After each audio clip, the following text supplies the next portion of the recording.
welcome to Revelations Through Language, the channel where we look into the deeper meanings behind the phrase and words that we use today through the lens of faith. Come with me as we embark on a journey to discover the truth. Hi all, welcome back to Revelations Through Language with myself, Christopher. So today's episode is going to be especially for those who feel like they don't fit in or they don't belong somewhere. And if you're feeling like you're the odd one out, this is one for you today.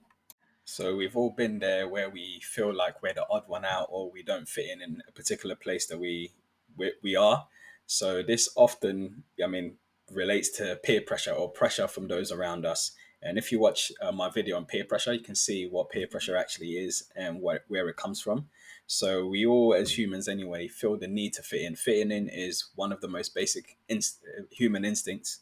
So we can all relate to this, and we've all felt pressure, whether that's from the people, the places we are, so in the environments we find ourselves in. So whether that's through your friends, your family, or society in general. So day-to-day pressures, sometimes people might feel a pressure to fit in and conform to certain things. So it might be pressure from your family to get married, or for you to do a certain job, or for you to behave a certain way. Wherever it may be, we all have the pressure, and this is what causes the feelings of whether we fit in or not, depending on whether it's in line with the pressures around us. So when it comes to not fitting in, how I started thinking about this and really trying to figure out why don't some people fit in, or why don't I even personally fit into some environments, and what causes that feeling. And this all stems from a conversation I remember I met a young lady who I won't name her name, and she's still in my life now, and I'm sure she'll know who she is.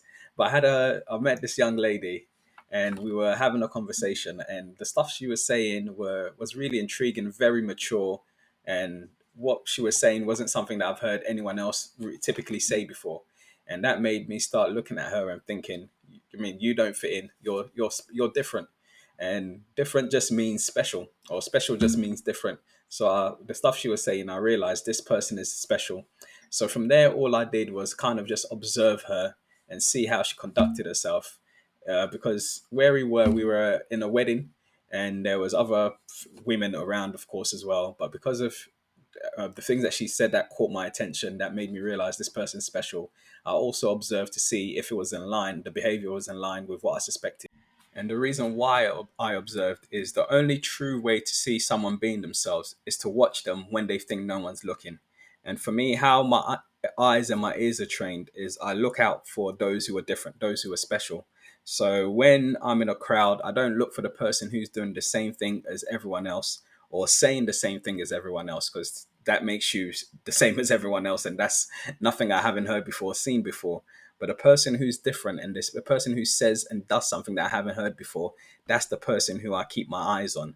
So in this example, where I met this young lady who was special, there were also other young ladies around as well, because this was a wedding.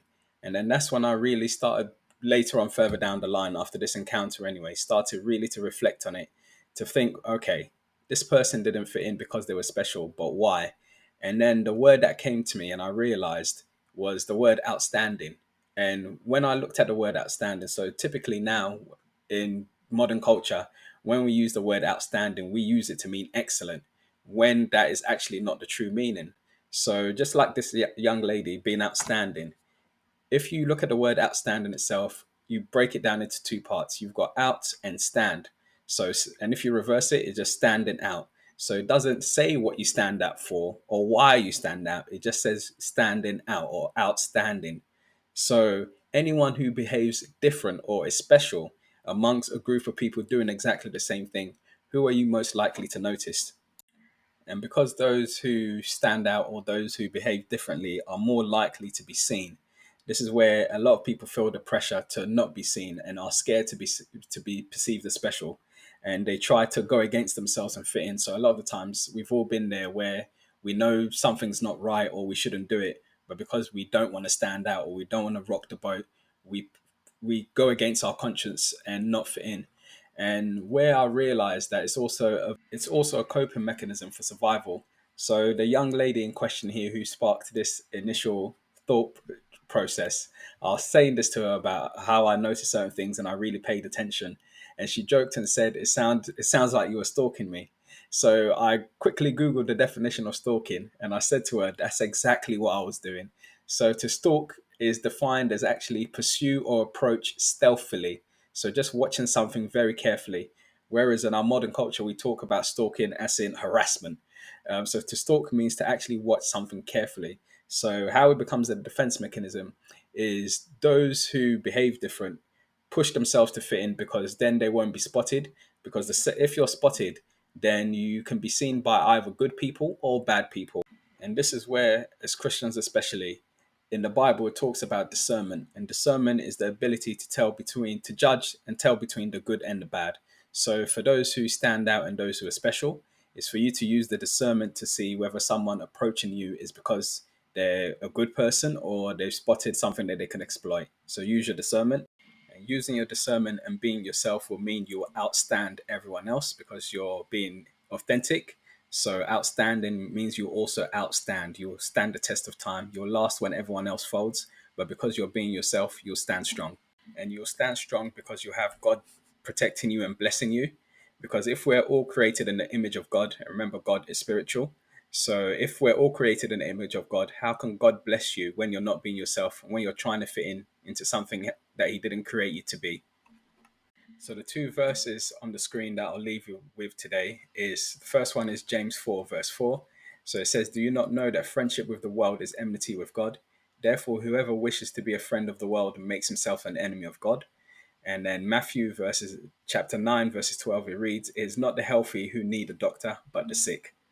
So all in all, it's important to remember the reasons why you stand out or the reason that what makes you special. So if you're doing the right things whilst everyone else is doing the wrong things, and that means by very definition you're not going to fit in. But because you're doing right, it's better to fit in with doing right and be by yourself than do wrong and be with everyone else. So don't be scared to fit in for the right reasons, but be scared to fit in for the wrong reasons. Thank you for watching. Hope you enjoyed the video. Don't forget to like, share, subscribe, and comment. In the meantime, check out some of my other deep dives. Until the next one, God bless.